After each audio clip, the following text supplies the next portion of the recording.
Welcome back to Animal Crossing New Horizons. I'm Dear Darling, and should we see what's going on our lovely island of Fawnhallow today? Hope you all had a very spooky Halloween yesterday, because that was the day yesterday, which was luckily on a weekend, so I suppose that's thankful if you're...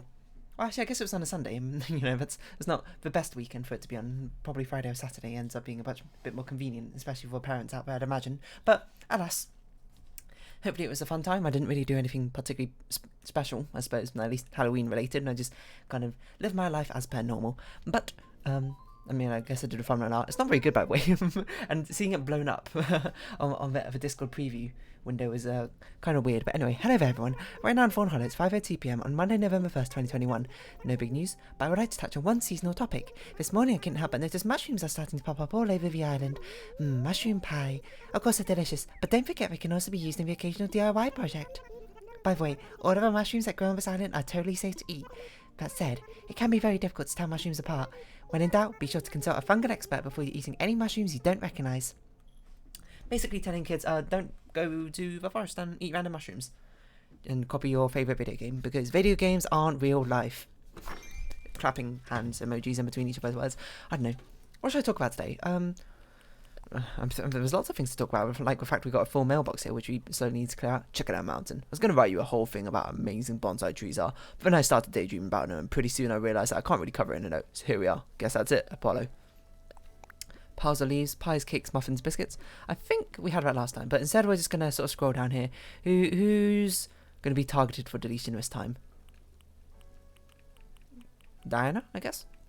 Audie, Fuchsia... Okay, Diana and Fuchsia. Any Diana and Fuchsia ones? Sylvana, Rodeo. Diana, Fuchsia, Sylvana, Rodeo. We're going to get rid of them. No, that's a birthday one. Maybe we should keep the birthday ones. Sorry, Diana. Yeah, we had to clear away our Mavericks. Oh, you know what? Super... Is it called Super Mario Party? It's not... But basically, that ultimate... Hold on. Let's see what's actually called. I think it's called Super Mario Party. Super Mario Party. The big compilation one. Which came out on the Switch... pretty recently. Apparently the Nintendo website doesn't work, so good job there, Nintendo. I'm joking, of course. It's not called Super Mario Party. That's the other one. What's that new Mario Party Superstars? I gotta say, Nintendo, it's really hard to remember like whatever games you release when you always name them such similar things all the time. Nintendo.co.uk is still not working apparently. It is Mario Party Superstars, right? That came out pretty recently. It came out 2 days ago. Oh! I didn't realise it released everywhere. 29th of October. That's pretty cool. Because. As you know me, I super love Mario Party. I love playing it for... I don't remember ever getting up before. I love playing Mario Party. I played so many of them. I played Mario Party 1, played Mario Party 2, Mario Party 3, Mario Party 4. I don't know if I played Mario Party 5. Definitely played 6 and 7. Played Mario Party 8, 9. I might have played 5, I'm not sure. 10? I haven't played Mario Party 10 to be fair. I played Super Mario Party TS. Didn't play the GameCube one. Oh, not GameCube, the Game Boy one. But still, basically, I've played a lot of Mario Party before here and there, and it's a fond memory of mine, I suppose, playing it. And the fact that they released Mario Superstars, which is basically a accumulation, perhaps, of all the previous Mario Parties all smushed up together into one. Obviously, it doesn't have literally every single minigame from every single previous Mario Party, because there's like 600 or so of them, which is a bit much to put all in one game. Not saying that they shouldn't do it. They should absolutely do that. But they should just add DLCs to patch in the missing minigames they got. I would love that. I haven't bought it yet because, I don't currently have people to play it with. Because it is online play, but I think you also have to own the game as itself. So, I'm going to wait until before like a big sort of get-together. Perhaps maybe I'll buy it. But it's also only 4 players, so depending on how big a get-together is, it can be a bit hit or miss. I guess you never miss, huh? No, but anyways, that came out recently. I already talked about Mario Party at least like 3 times before on separate episodes in the past. But it's cool. I was watching Norman and I play it in like a VOD on Twitch. I don't know why I said that so weirdly, and it's super cool. What it basically was super nostalgic, because every time a minigame name came up, I was like, oh, I recognize this one. This is the one from like one of the early Mario Parties. You need to do X, Y, Z or whatever. Because I used to watch for some reason even like people like doing their own Let's Plays in the early days of YouTube playing Mario Party. There's this guy called Sonic Dude, I think 101 or something like that. I think it's called like Ant Dude now. I don't know if he still makes videos, but he played like he did some like Let's Plays of Mario Parties, and I'll be honest, when I was much younger, I think I must have been around 10 or something, I actually made a couple of YouTube videos and posted them on YouTube about Mario Party. You can't find them anymore, but I've made them private and I've since deleted that account, I think, so good luck finding it. Hopefully you won't. It's makes my skin crawl, I suppose, even thinking about it. But I was also like 10, so, you know, what do you expect? Like top tier gameplay from a 10-year-old or whatever, and top tier commentary. Even now, like, I'm struggling as a 24-year-old, I suppose, so. But yeah, I played Mario Party 6, and it was a mini-game walkthrough, and I played a little bit of Mario Party 6, and that was about it. And what's even crazy is, I remember in the video, I swore for some reason, and I got a comment being like, you sound very young to be swearing. And they were not wrong. And, you know, I don't know if that was much of a defining moment in my life where I'm like, why am I swearing so much? There's no need. Or maybe I just mellowed out or something. I don't even know why I swore back then anyway. Maybe I was like, oh, I've got to look cool, got to try and look older than I am or whatever. I don't know. Kids are weird. And like I remember the justification in that mind for me, but you'll be happy to know I don't really, well, I don't think I swear much now from it anyway, so that's just a very inhuman way to phrase it. Because I can't say like I've probably not sworn recently. I probably have. I just don't really remember. It's not really on the tip of my tongue when it comes to my vocab, I suppose. But yeah, and I did my own sort of Mario minigame Let's Play. It was terrible. I don't really remember it, but Mario Party 6 was good fun. But now they've released Mario Superstars, and it's basically got all the biggest hits from Mario Party, the previous generations, all tied together. And I haven't seen like the full scope exactly of what's encompassed in this new Mario Party. I've seen quite a few of the mini games. They've got like quite a few of the classic ones, but they've updated them to modern day graphics, but they've kept like the stylistic choices they made in the previous ones, which is hilarious. Like there's one in, I think it's Mario Party 2, where it's sort of like well, it's literally red light green light, I suppose. Or if you're a Squid Game watcher, Mugonha Kochi Pyotsumnida, I think. I don't know if I said it right. Or maybe if you're Japanese, Daruma Sanga Koronda. Or if you're, you know, we've had this conversation in the UK, what is it? I know Grandma's Footsteps, Peek Behind the Curtain, What's the Time, Mr. Wolf? Can't remember the one rep. It's also said, but whatever. There were some others. But yeah, it was basically red light, green light with a chain jump. And for some reason, graphically, all that's represented is like the Mario Kart you're playing as just like poking her head out through a barrel. But they have such a massively oversized head. You can probably look it up. It's probably called like Sneak Chomp or something along those lines in Mario Party 2. But they've kept that exact style for the Mario Party Superstars minigame, and it looks hilarious. It's strangely nostalgic looking at it, despite the fact I'd never owned a Nintendo 64.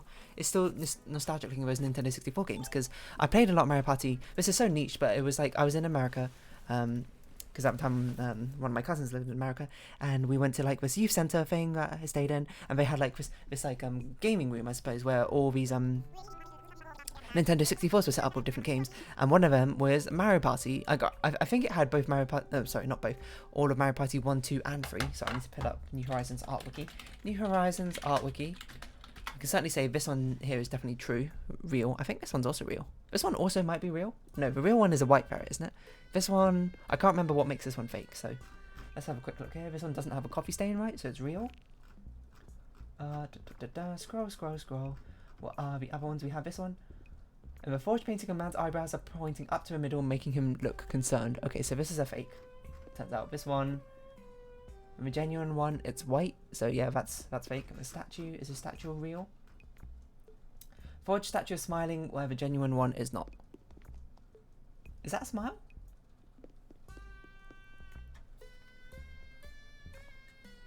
I think that's a smile.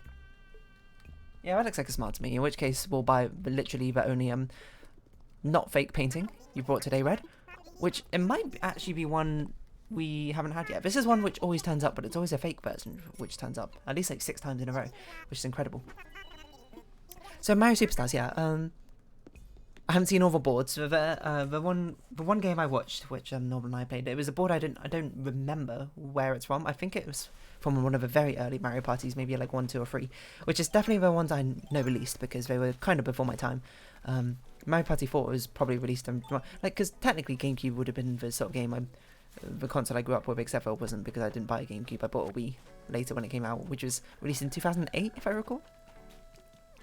So Mario Party 8 is by far and away the Mario Party I know best. I know that one almost like the back of my hand. But it was still super cool to see all the previous iterations. It's sort of just like The only thing I could see, I could think of, obviously, when Nintendo announced it in the first place was like, finally, Nintendo. I know you have a sort of system where you go, you're like, oh, I don't want to do exactly the same sort of game over and over again, and if people, Nintendo tends to have a reputation for not doing exactly what people want. It's like, we just want the same game again with mechanics but better, but Nintendo's like, no, I got to introduce new mechanics, I got to put new systems in, otherwise what's the point? Which I do respect, to be fair, don't get me wrong, I do respect that, but sometimes it pays off, sometimes it doesn't. Sometimes you get really cool new experiences and mechanics and new ways of tackling a game and a game series to keep things fresh and not stale, but sometimes you get flops. Cough, cough. Paper Mario series, please save it. Perhaps I shouldn't even say that because I haven't even played a new Paper Mario series. It's just what I've heard. I just heard it's really bad and people don't like it, and nothing lives up to the previous version. So it's a bit sad. I just kind of want to see if we've got the Vitruvian Man or not. So finally, it's what we've all been asking for. Just don't stop changing the Mario Party formula. Don't give us all that nonsense from Mario Party 9. Oh, that's a very fitting top that you're wearing. Suits you very well, Aaron. A baseball jersey or something.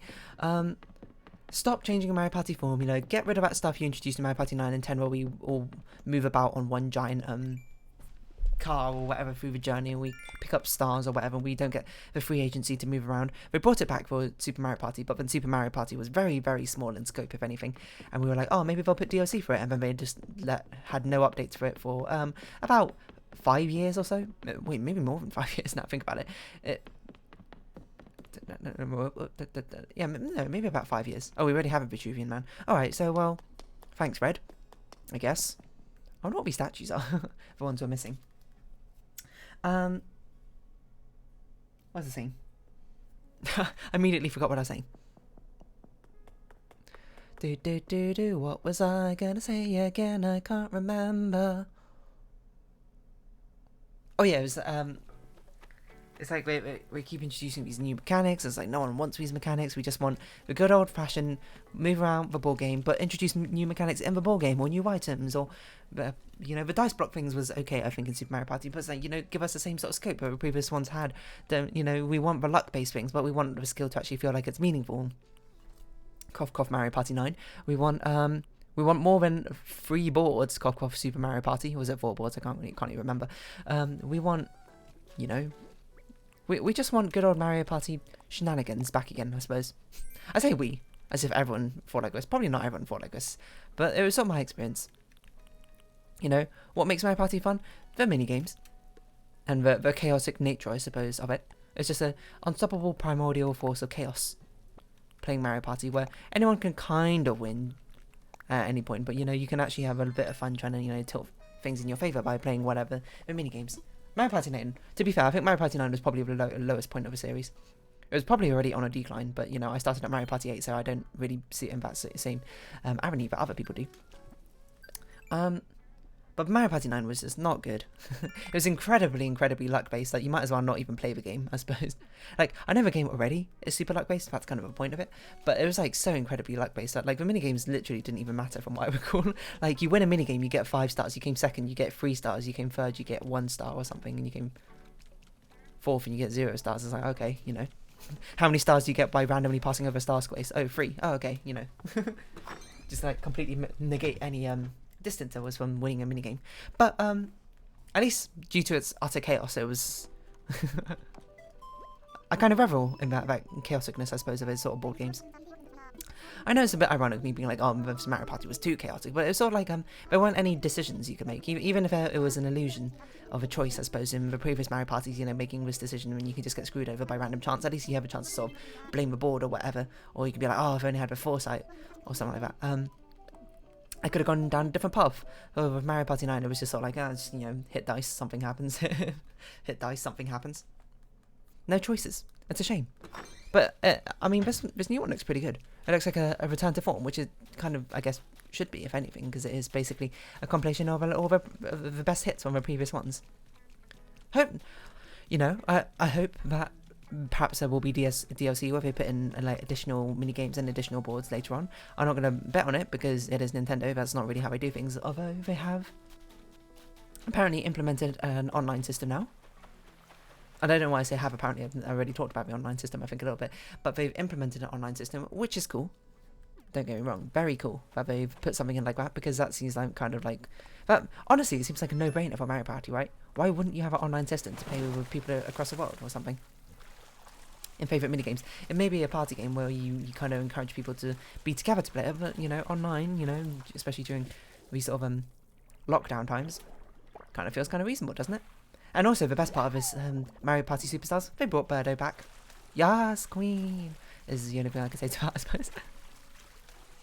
Yeah, I always played as Birdo, and she wasn't in Super Mario Party. She wasn't in... I don't think she was in Mario Party 9 either. Maybe not in Mario Party 10, I can't remember exactly off the top of my head. Birdo always seems to be relegated to like NPC status or something.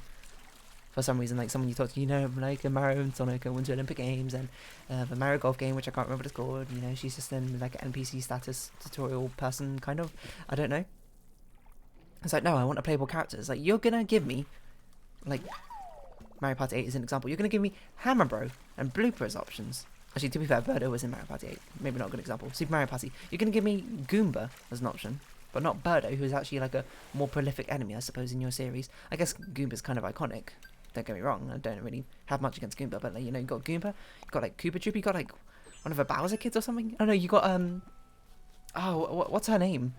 The girl who's got like the rings from like Super Mario World or something. Buongiorno. You should change it. Why don't you switch it up to Arrivederci? It just feels very fitting to me that Raymond would just use words from different languages. Arrivederci. I don't know if that's actually how you say it, but Italian for goodbye, I believe. I don't like it. I love it. Thank you. Arrivederci. Okay. Let us.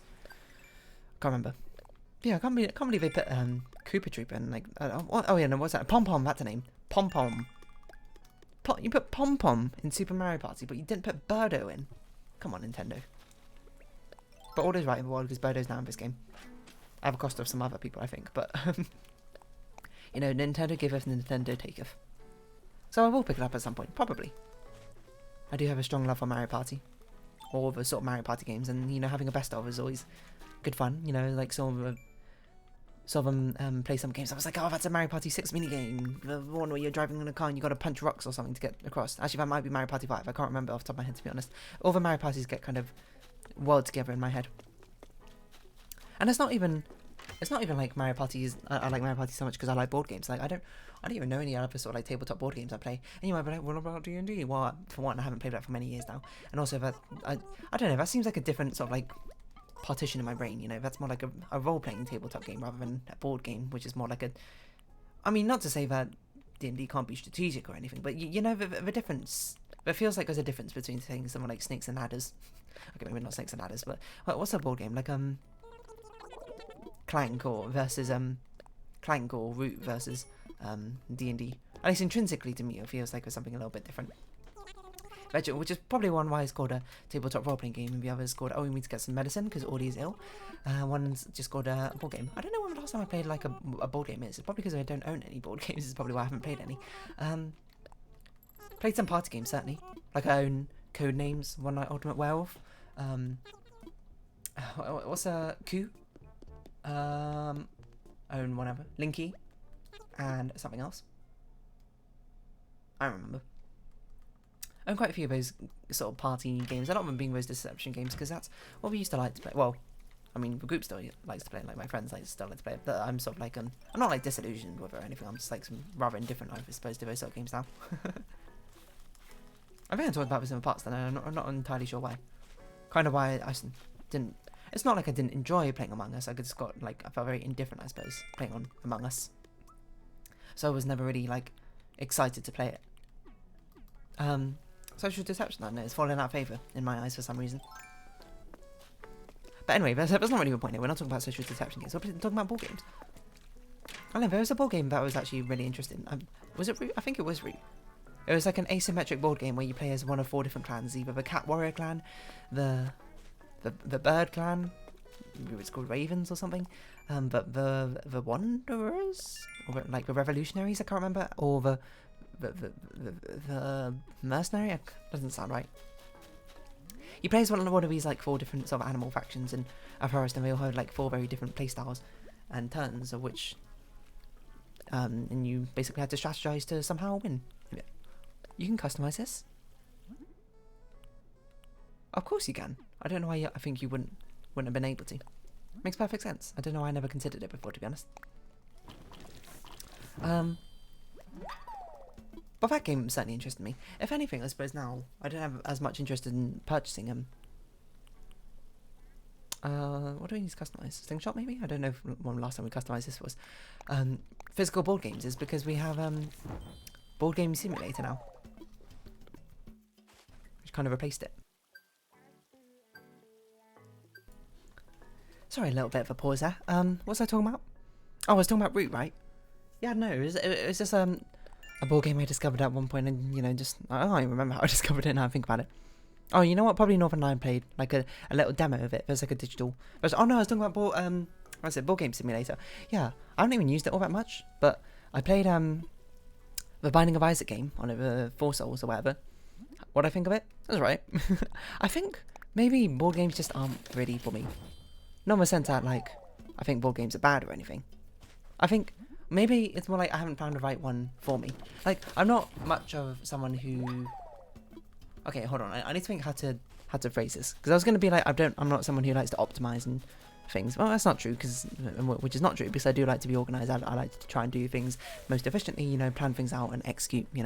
That sort of things. Don't necessarily do things spontaneously, but I like to think I have a certain degree of adaptability in mind. But I think I try to do things like as efficiently as possible, because like why not?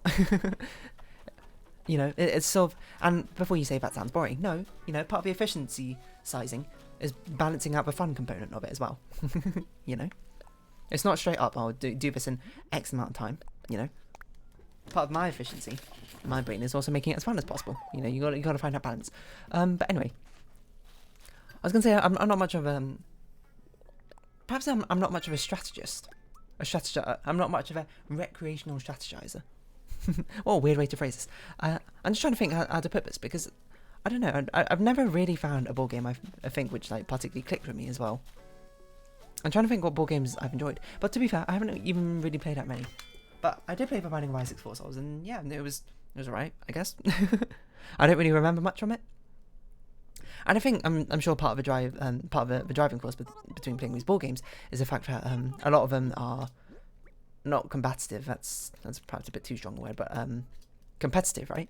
And as I said before, I don't have a particularly strong competitive drive in the first place. So me playing them, I don't really care if I win in the end, I suppose, as much. So I don't really have a goal for playing it in the end. So I guess in some ways I try and like put off weird things, or try and do some like or try and get some optimization going, or try and set my own personal goals, which isn't necessarily winning. Which is why probably you should not play Monopoly with me. There's a lot of times, there's an infamous game that I played with my friends. We played Monopoly, and I just ruined it for everyone in a certain way, but I found it quite funny. It wasn't quite ruined. I make it sound like, oh, that made everyone have a miserable time, but it was just a very unique game on Monopoly, shall we say, which was unexpected. But it was basically, I accrued a lot of money, as you do in Monopoly, and I didn't do anything particularly risky or whatever. But then there came to a point where I was like, what? I struck up a deal with one of my friends who was playing, because he wanted like one of the properties I bought to completely set. Oh, that's what I did. I just bought like a load of property, but I didn't really invest much money in houses or anything as we go around. And I was like, okay, I'll give you this missing link in the set, as long as if either of us land on either of each other's spaces, we won't have to pay each other. I mean, I think I also put I think he was like, I'm not really sure about that. And I was also like, if it comes down to the last two of us, I'll just say I'll declare you the winner, because appealing to the fact that I don't really care if I win or not in the end. And he was like, all right, sure. And then that ticked with like the risk aversion part of my brain. So of course I ended up earning super much. A huge amount more money, because of course I basically had to pay like one quarter of a less rent compared to everyone else, especially because he was one of the players who was doing rather well, but he did risky stuff, and I think he lost some money. But then there came to a point where one of my other friends was about to go bankrupt, and I said, I'll save you from bankruptcy with my money if either of us land on each other's properties, we won't have to pay each other. And then again, if it comes down to the two of us, I'll declare you the winner.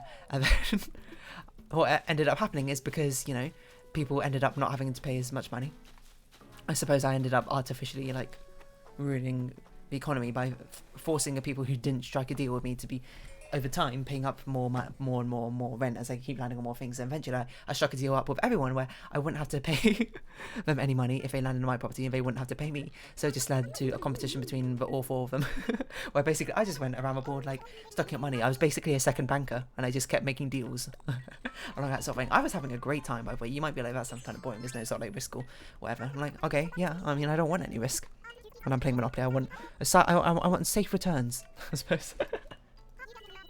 You want to take risks and try and gamble your money away? Sure. I'm just gonna quietly pass around the board, collect my 200 from Go, and just, you know, leave it up to random chance, I suppose, and see what unfolds. And apparently that was, you know, I guess things kind of got like locked in place, and everyone was basically at my whim because I had all the money in the end. And was it a fun Monopoly game? Probably not for most people, but I thought it was one of the more interesting ones I played, and we've not played Monopoly since. I don't think. Not necessarily because of that, but also because Monopoly is just a terrible game. There's not really much you can do in it, but it's a simple game to understand, which is why. Actually, no, we have played Monopoly since. I lied. But it was under the condition that I didn't strike up any more deals like that, and I was like, oh, fine. I thought it was quite fun. Maybe they think differently. Probably because it was also quite a long game from what I recall. But yeah, because I have a lack of competitiveness, I suppose perhaps that takes away from me enjoying some of these board games. Which you might, I suppose the initial reaction is to think about it, being like, oh, that's kind of, you know, I'm missing out on opportunities. That's kind of sad, isn't it? For something that, you know, just intrinsically, I guess, you know, won't like. It's just like one more things which I can't get as much happiness from.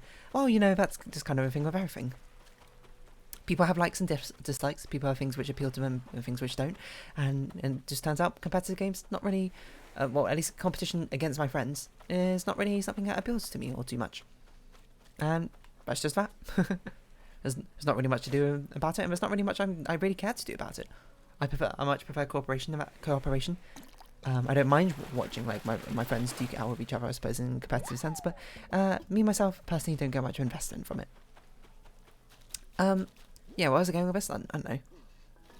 I don't know if I was going anywhere with this. Board games, I suppose. I'm trying to think what other board games I've played though, because it has been quite a long while. I have the Binding of Isaac before Souls 1. I don't even remember anything from it. I don't think I won. I think I had the opportunity to win, but then like I wasn't. Oh no, that was it. I was like, you had to get like 4 souls, I think, to win, and I was 1 soul off of winning, but I didn't realise that you could win by like getting a certain amount of money in the game. I'm not sure if it was just in the game or if it was just in that game that we played in particular. I can't quite recall. But so I didn't win. But, you know, oh well, I guess. We haven't played that since, I suppose. And I don't think I've even played much of Board Game Simulator. Also, board games are really long. Which is not normally a bad thing. Because normally that's a great thing. If you're having a wild romp, I suppose, playing it, and you're like, this is the best thing ever. Playing it, you're like, oh, this is great. Oh, that was too short, you know? But for me personally, I'm just like, alright. I guess because I don't get as much fun out of it. I'm not sure why. Because I do like optimization in a certain sense, but I guess I like optimization up to a certain extent. And it's more just for like self-satisfaction, being like, oh, this is gratifying to look at something working smoothly, but not to the extent that I want to get a high score or anything, which is, I suppose, normally what people optimize for. It's more like, I want to optimize until I'm not having fun, and then I'll stop. Perhaps quite a hedonistic way to look at things, but if it's a recreational activity, I suppose there's not that much wrong with taking a much more hedonistic approach to it, isn't it? I mean, I suppose hedonistic kind of has the built-in connotations that you're doing it at the cost of something, which is not at the cost of some other people or something, which is not really what I intended, but I was just seeing how much storage space we got. It's just how it ends up being. What other popular board games are there out there? I don't know, isn't this where you sort of Google them? Popular board games, and I don't mean like the children's ones, like, you know, Frustration / Sorry, as it's called in other games. Popular board games. Quirkle? I don't remember this one. Operation? Like, yeah, I'm not talking about these sort of children ones. I'm talking about the ones which are much more complicated, I suppose, and involved. How about modern board games?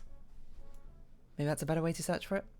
You know, like Ticket to Ride, Settlers of Catan. Catan, I can't remember if I've played Catan or if I've seen people play Catan. Does not interest me in the slightest, I'll be perfectly honest. I'm sorry if it's your favourite game, board game or whatever. I don't know, it just doesn't appeal to me. Ticket to Ride also does not appeal to me. I've seen it being played. Reminds me, in uni, of course, there was a board game society. I don't think I ever attended. I think I signed up for the newsletter or whatever, but I just never went to it because I couldn't be bothered to play the board games. Oh no, maybe something else was happening. I joined a different society which, like, went on at the same time, which is a bit of a nuisance. I don't know.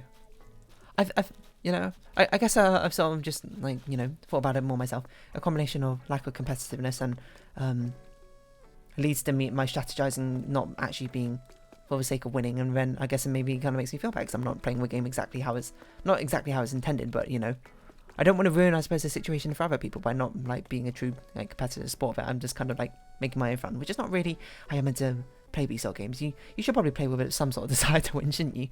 Oh well, I don't know. Either way, don't have many opportunities to play board games in the first place. Fine by me. But I guess I'll round off this episode here. So, if you have been watching, thank you very much. It's been Animal Crossing New Horizons. I've been Dear Darling. Likes, comments, subscription, shares are greatly appreciated. Join me Dear Darling Discord, follow me on Twitter down below. Hope we see each other again. But for now, it's our farewell. So until next time, bye-bye for now.